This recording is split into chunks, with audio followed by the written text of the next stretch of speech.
Hey guys, tonight we step into a world where survival sits shoulder to shoulder with shadows, and where families, quiet, practical, a little desperate, learn to feed their children by harvesting whatever value the dead left behind. You're standing there with me, right at the edge of a misty old burial ground, the kind with headstones tilted like they're trying to whisper sideways secrets. The air is cool, the grass damp, and the lantern in your hand flickers like it already knows you probably won't survive this journey with your innocence intact. So, before you get comfortable, take a moment to like the video and subscribe, but only if you genuinely enjoy what I do here. And while you're settling in, tell me in the comments, where are you watching from, and what time is it for you right now? Now, dim the lights. Maybe turn on a fan for that soft background hum, and let's ease into tonight's journey together. You trudge forward, letting your shoes press into the soft soil that families once treated as both sacred and, whether anyone admitted it, remarkably profitable. It starts small, always does. You picture a mother in the early 1700s, standing outside her creaking cottage with a basket on her hip. She isn't thinking about anything dramatic, no elaborate schemes, no gleeful villainy, just the grinding truth that the harvest failed again, and her children have that hollow-eyed look of kids who've learned to chew bread slower to pretend it lasts longer. And when you live beside a burial ground, you start noticing things. The iron nails left behind in rotted coffins, the discarded wreath wires, the carved wooden plaques nobody comes back for. Not valuables, not treasures, just scraps that can be cleaned, repurposed, then passed quietly to the tinker or candlemaker in town. And you walk beside her as she steps into the burial yard at dawn, the fog still low enough to blur her silhouette. She doesn't disturb graves, she doesn't pry up anything fresh. She simply knows that the dead leave more behind than memories. That's not creepy, that's practical. Though you're welcome to shiver a little if you want. A mainstream historical fact settles gently into place. Throughout European and colonial towns in the 17th and 18th centuries, cemeteries were an active part of daily life. Not separate, fenced-off spaces, but communal grounds where grazing animals wandered and children played tag between the stones. That closeness meant boundaries blurred. Tools, wood scraps, broken funerary tokens, even leftover textiles became fair game once mourners went home. No one thought of it as grave raiding. It was recycling before recycling had a catchy logo. You pause as you watch a father, boots muddy from fieldwork, pull a bent iron hinge from a collapsed wooden marker. He knows a blacksmith who can reshape it for cheap. He also knows it's better to do this early, when the sexton is still asleep and the rest of the village pretends not to know who tidies the unclaimed bits. Historians still argue whether these families were seen as disrespectful scavengers or as unofficial caretakers who prevented cemeteries from turning into cluttered ruins. The truth seems to be suspended somewhere in a foggy middle ground, like most things in communities where survival outranks etiquette.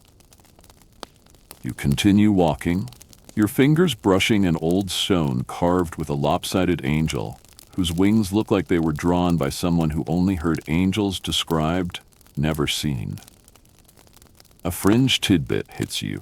In some rural English regions, people believed that removing rusted nails from coffin wood prevented restless spirits from clinging to the earth and rising again.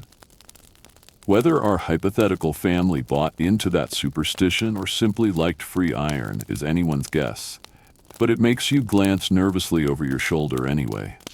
Just a little. The family's small profits trickle in over time. A handful of flattened metal scraps sold to the town's candlemaker, who uses them as weights. A few wooden fragments carved into toy blocks. A discarded brooch, never a fancy one, usually pewter, that gets polished and traded for flour. Nothing dramatic, no banner declaring "Welcome to the graveyard economy, open daily." Just quiet necessity. You can almost feel the awkwardness of those first exchanges at the market stall. The mother approaches with a bundle of cleaned metal bits wrapped in an old shawl. She keeps her head lowered, not because she's ashamed, but because less noticed is always safer. The candle maker eyes her bundle, pretends not to recognize where the items came from, and drops a few coins into her hand. No questions, no sermon, just business. You hear your own internal narrator muttering, "Well, that escalated morally." But the truth is nothing escalated. It evolved. By midday, the burial ground is a swirl of normal life again. Kids chase chickens, teenagers carve initials into soft stone, an older couple sits on a bench, recounting stories of people long gone. You drift among them, invisible and listening, seeing how the cemetery functions as both a memorial and a living part of the economy. No one thinks the mother gathering weathered wood is strange. She might as well be picking berries. But beneath the casual normalcy lies a silent agreement. Don't take anything fresh, don't touch anything personal, and don't get caught when the sexton is in a bad mood. And you can't help smiling slightly at the thought that history is far less glamorous than movies make it. Nobody dramatically stole golden chalices or pried rings from skeletal fingers. The families we're talking about weren't treasure hunters. They were more like part-time janitors with a knack for noticing when an old wreath ribbon could be cleaned and resold. One light joke slips into your thoughts. If modern minimalists could see this, they'd say, "Wow, recycling goals." By dusk, the cemetery takes on that gentle orange glow that makes every stone look more dramatic than it deserves. The father returns, basket half full with scrap metal and broken wood. A day's work. Not glorious, not shameful, just enough to add a thin layer of security to fragile family budgets. You sense how generations learn this rhythm, like a quiet tradition passed down not through pride, but through simple practicality. The air cools again, and you inhale that damp scent of soil and moss. The graveyard's hush wraps around you, and you realize you've been walking through a world where the living didn't fear the dead. They relied on them. Not spiritually, not sacrilegiously, but economically, in small, overlooked ways that kept hunger from tightening its grip.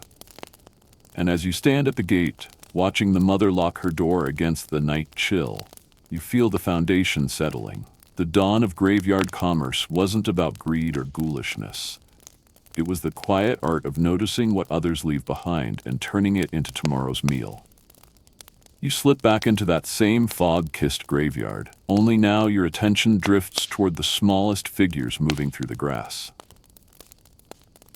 Kids, barefoot, quick, sharper than you'd expect for children raised on porridge, chores, and the soft rattle of wind against old stones. You watch them tug little burlap sacks behind them, the kind stitched from feed bags, and hopes that maybe, just maybe, tonight's collection will mean an extra loaf of bread. You shadow one child, maybe 8, maybe 9. Hard to tell. Hunger shrinks years. He knows exactly where to step so the twigs don't snap under his heels. He's learned it the same way kids today learn bike tricks, from older siblings who whisper rules like secret spells. Don't touch anything fresh. Don't touch anything personal. And if the sexton coughs, run. You catch him pausing beside a grave marker half eaten by moss. He isn't stealing jewelry, forget the movie drama. No, he's after something far humbler. The lengths of wire from a fallen wreath. He coils them neatly like it's the most normal after-school activity in the world. And honestly, in his world, it is. A mainstream historical fact drifts through your thoughts. In many 18th and early 19th century towns, children were expected to contribute economically as soon as their legs were strong enough. Some worked mills, some herded geese, and some, quietly, collected salvage from graveyards because it was safer, closer, and didn't involve angry factory owners yelling about productivity.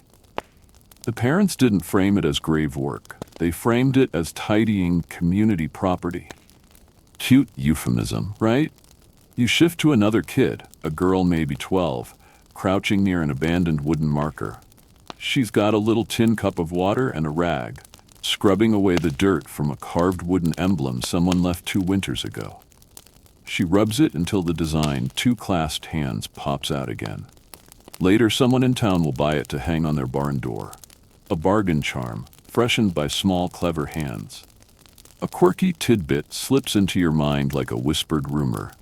In some rural Scandinavian communities, kids believe that polishing old grave tokens made spirits see their reflections and calm them.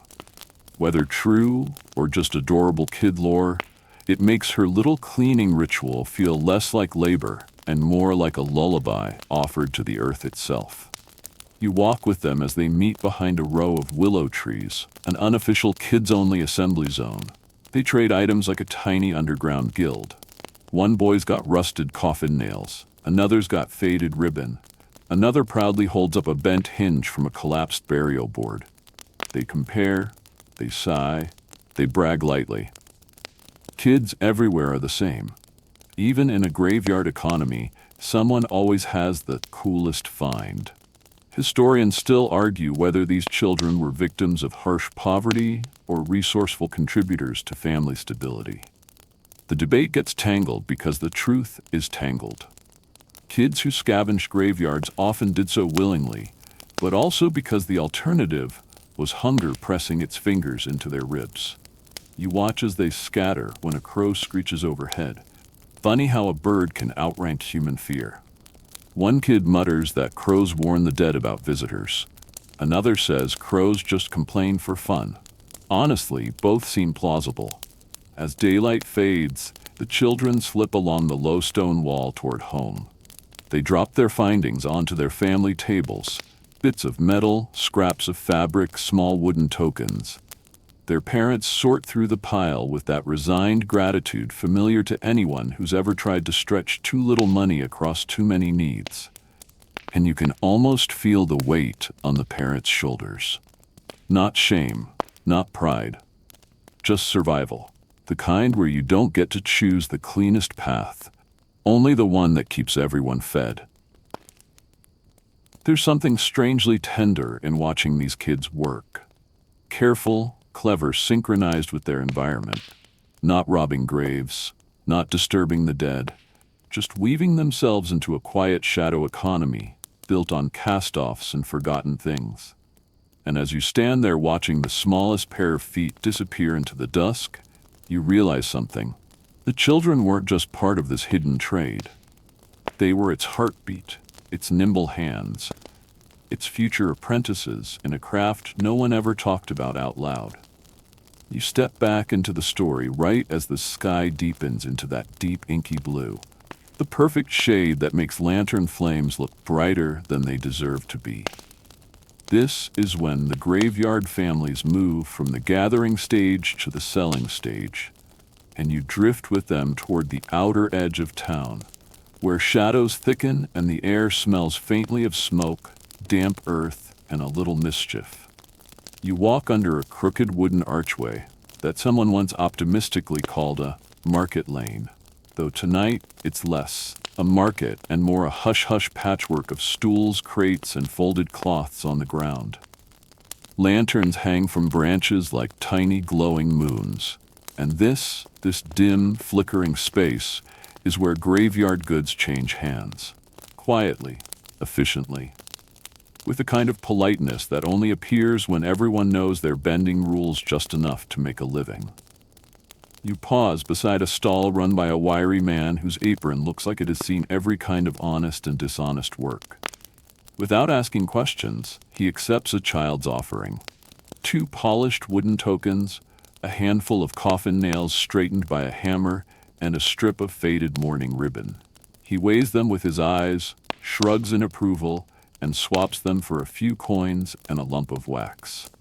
You can't help thinking, this is the medieval colonial version of a pawn shop, run entirely on trust and the shared understanding that we don't discuss where things come from. A mainstream historical fact nestles into your thoughts. In many European towns, before formal shops took over, informal markets, especially nighttime ones, were common for selling salvage, scrap metal, and repurposed household items. They weren't illegal, but existed in a moral gray zone, much like today's flea markets where you side-eye a suspiciously cheap smartphone case and decide not to overthink it. The graveyard economy simply slipped itself into this existing framework. You wander deeper, following the murmur of voices. A woman sells bundles of reclaimed wood, each smoothed and cut into small blocks. A man hawks blessing ribbons, which you recognize as repurposed funeral decor. And your personal favorite, a young teen selling protective nails that locals believe keep witches from entering their homes. A quirky tidbit rises to the surface. In parts of Central Europe, superstitious families really did hammer old coffin nails above door frames to repel evil spirits. Whether it worked is up for debate, but it probably made door frames look like angry porcupines. You drift past a trader who is negotiating with the intensity of someone bargaining for a kingdom rather than a bundle of scrap iron. His lantern sways in the breeze, casting long shadows that make the whole scene feel theatrical. The buyer claims the nails are too bent to be worth much. The seller insists that bent nails hold more stories. A sales pitch you admire for its creativity. Historians still argue whether such nighttime exchanges were genuinely covert or simply part of normal village life that people pretended not to notice. The line between secretive and traditional gets fuzzy when everyone benefits a little. A soft laugh escapes you when you see a family trying to pass off a bundle of wire as freshly donated metal. You want to tap them on the shoulder and whisper, "Guys, it's literally rusting in your hands." But the buyer doesn't care. He just needs it melted down by morning. Practicality beats honesty every time in these dim-lit economies.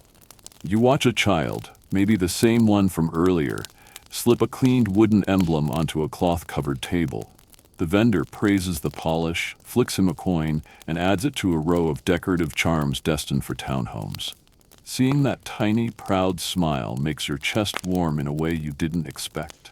Little victories matter, especially in the dark. As you wander through the narrow paths between makeshift stalls, you're struck by how alive this night market feels. No doom, no gloom, just families reclaiming value from things others abandoned. Lanterns flicker, coins clink, hushed greetings pass between familiar faces. You can almost imagine someone joking, "At least the customers don't complain. They're dead." Light joke number, well, we'll pretend you're keeping score. And when the last lanterns are finally snuffed out, you stand for a moment in the thick quiet. The stalls fold away. The crates disappear. The families melt back into alleyways and narrow footpaths, carrying the night's earnings with the same care they'd give to warm bread. What you witnessed wasn't greed or grave robbing. It was commerce shaped by necessity, cloaked in shadows only because daylight demands cleaner stories. You drift back into the flow of the story, right as the village wakes to another slow, predictable morning. The kind where smoke rises lazily from chimneys and everyone pretends last night's shadowy market never happened. That's the strange thing you notice first, the dual reality.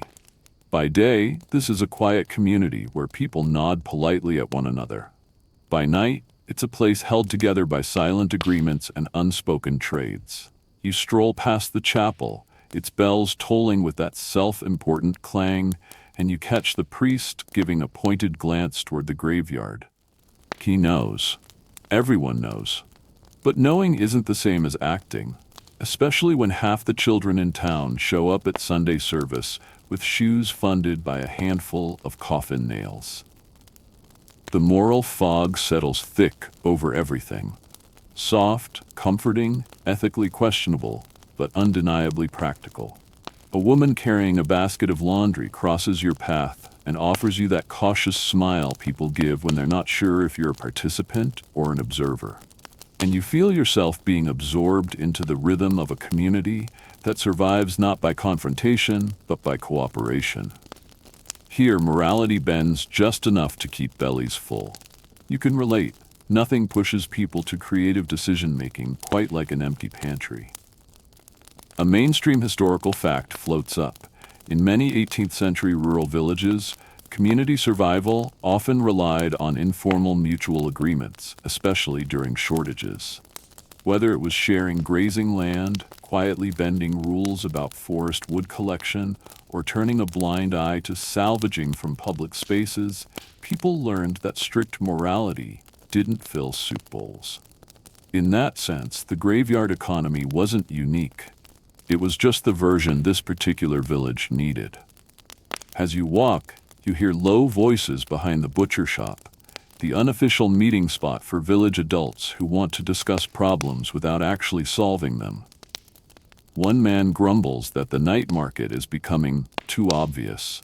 Another says the sexton complained about footprints near the newer graves. A third waves it off, saying, "Let them take the old things. The dead don't mind." And you raise an eyebrow at that level of confidence on behalf of the deceased. Bold. Very bold. A quirky tidbit slips into your memory. In some Scottish parishes, people believed that if the dead did mind, they would leave small signs, like stones inexplicably shifting or fresh flowers wilting overnight. Villagers monitored these little hints like a supernatural Yelp review. Were they accurate? Hard to say. But it definitely added drama to late-night cemetery strolls. You follow that conversation as it drifts into familiar territory. Money, children, risk, reputation. Nobody wants the trade to stop, but everyone wants someone else to be responsible for keeping it discreet. Classic human behavior. It's like watching a group project where no one wants to be the one who actually opens the Google Doc.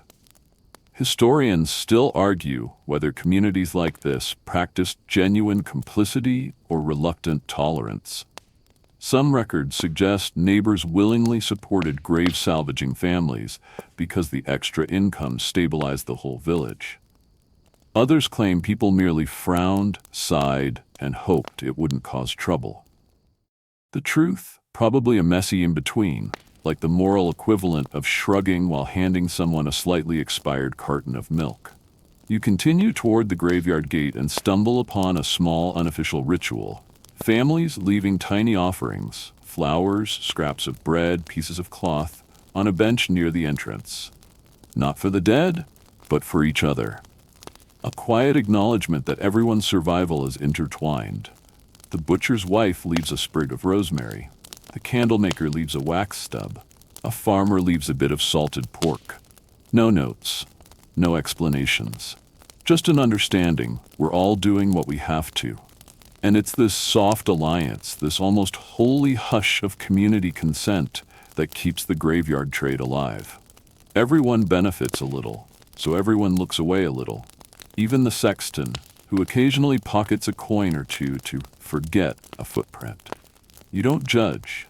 It's impressive how many ethical muscles can stretch when money is involved.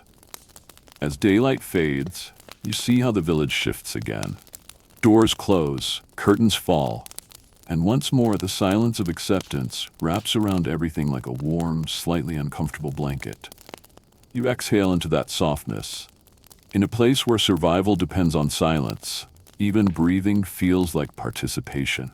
You return to the village just as a strange restlessness hums beneath the cobblestones, a feeling like the whole place is holding its breath. The graveyard economy has lasted longer than anyone expected, but you can sense the cracks forming. Rumors drift through the air like drifting ash. A constable from the next town asking questions. A preacher warning that certain practices dishonor the sanctity of the dead. And, worst of all, a rival family whispering about doing things the proper way, which is the historical equivalent of snitching. You walk along the market lane at dusk, noticing how the lantern lights seem dimmer tonight, as if they're embarrassed to be seen. Vendors keep glancing over their shoulders. The kids move more cautiously, clutching their little bundles beneath their tunics. It's the beginning of the end, and everyone feels it, even if no one says it aloud. A mainstream historical fact settles beside you like a quiet companion. During the early 19th century, many regions passed stricter laws about cemetery management. partly because of rising public concern about grave tampering, and partly because new urban planning ideas demanded more respectable burial practices. What had once been flexible, community-managed spaces were suddenly regulated, and regulation tends to shine bright lights into dark corners. You drift behind a family as they approach the night market with their usual assortment of repurposed wood and metal. But tonight, half the stalls are missing. The buyers have pulled back. A trader mutters that authorities confiscated someone's goods 2 nights ago. Another claims a preacher traveled door to door warning that God sees everything, even the small things you think he overlooks. You think to yourself, well, that's a sermon guaranteed to ruin someone's sleep schedule. Near the old willow tree, you overhear a tense exchange between 2 longtime participants. One insists the trade must continue. We can't afford to stop. The other shakes his head and says he won't risk imprisonment. A quirky tidbit pops up. In some rural French villages, people believe that anyone caught stealing from graves, even scraps, would be followed home by a ghostly dog that barked only at night. Whether or not that spectral canine ever existed, fear has always been a powerful economic regulator. As the debate escalates, you feel the weight of history settling in. Historians still argue whether the collapse of these cemetery-based trades happened because of legal pressure, changing moral codes, or simply because communities became wealthier and no longer relied on such risky forms of income. Maybe it was all 3. Maybe it was none. History loves being mysterious like that. You move toward the far end of the graveyard where a boy sits alone, polishing a wooden emblem he knows he can't sell anymore. His lantern flickers beside him, casting a halo around his small silhouette. When he hears you approach, he doesn't hide the emblem. He just stares at it with a mix of frustration and resignation. "No one wants these now," he mutters. "They say it's wrong." You sit beside him in the hush, letting the moment breathe. Sometimes the end of a way of life arrives not with arrests or proclamations, but with a child realizing his work has lost its quiet worth. The family gathers him up, their baskets lighter than ever. As they walk home, you sense their fear of hunger returning, fear of punishment, fear of losing the only trade they truly mastered. And yet, there's a strange dignity to their steps. They survived before and they'll survive again. Humans are infuriatingly good at that. By the next moonrise, the night market is gone. No lanterns, no stalls, just empty earth and a silence that feels unusually final. The graveyard sits untouched, for once truly still. The families find other ways to earn, other corners to salvage, other shadows to repurpose. But the era of feeding children on graveyard profits fades like smoke into the cold morning. And you stand there with the memory of it all, the hustle, the quiet deals, the children's nimble hands, and you realize that history is full of tiny economies built from necessity and dissolved by change. This one just happened to bloom beside tombstones. And now, as the last echoes of that shadowy village slip into the background, you let your shoulders soften. You let the story melt into something gentler, something quieter. The graveyard, once alive with whispered trades and lantern glow bargains, now settles into a peaceful stillness, and you settle with it. The earth feels calmer beneath your feet, the moon a little softer above your head, as though everything is exhaling at once. You take a slow breath, letting the night air drift around you, cool and steady. The families who once moved through this space have long faded from sight, leaving behind only faint traces of their resilience. You picture them returning to their cottages, closing their doors, setting their baskets down for the last time. There's something comforting in knowing they found new paths, new ways to care for their children, new rhythms that didn't require midnight shadows or moral knots. The lanterns that once lined the market lane are dark now, but somehow that darkness feels soothing rather than sad. It wraps you like a blanket, warm in its simplicity. No bargaining voices, no hurried footsteps, just the soft hush of a world that has finally drifted into rest. You let yourself breathe even slower, even deeper. Your mind grows lighter, floating just above the edges of sleep. The graveyard grass sways gently, like it's humming a lullaby meant only for you. And somewhere in the distance, a breeze carries the last remnants of that long-ago world into the night, letting every worry dissolve with it. You've wandered through shadows, through history, through footsteps long forgotten, and now all that's left is quiet. A soft, settle-in quiet. Let yourself drift with it. Let yourself rest.